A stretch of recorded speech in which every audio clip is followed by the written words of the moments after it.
केहन अभागल छौगे बहिन तोहर ई भाई, राखी दिन सुना छै कलाई। केहन अभागल छौगे बहिन तोहर ई भाई, राखी दिन सुना छै कलाई। राखी दिन सुना छै कलाई।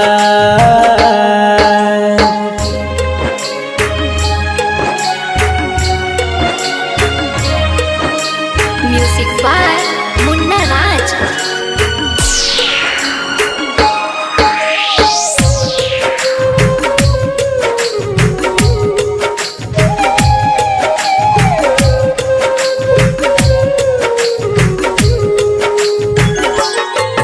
जब सब भेलियै परदेसी साथ छुटलौगे बहिन, हम जानै छियौ तू उदास हेबही आई के दिन।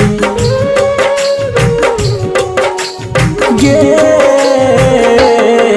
जब सब भेलियै परदेसी साथ छुटलौगे बहिन, हम जानै छियौ तू उदास हेबही आई के दिन। सबके अंगना में हंसी खुशी मिलके हेतैया, राखी दिन सुना छै कलाई।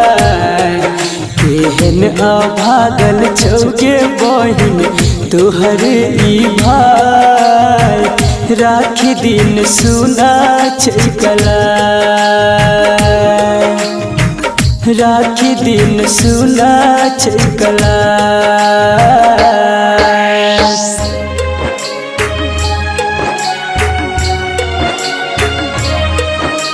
म्यूजिक बाय मुन्ना राज।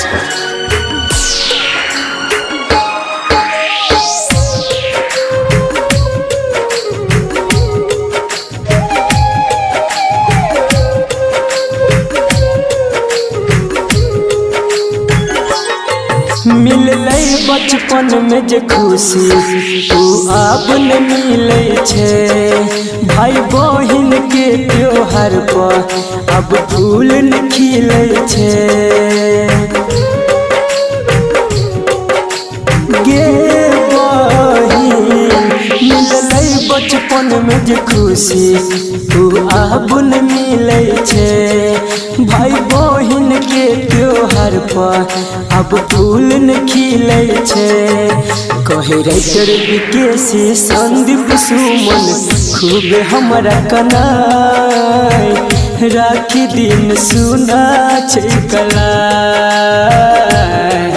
केहन अभागल छौगे बहिन तोहर ई भाई, राखी दिन सुना छै कलाई। राखी दिन सुना छै कलाई।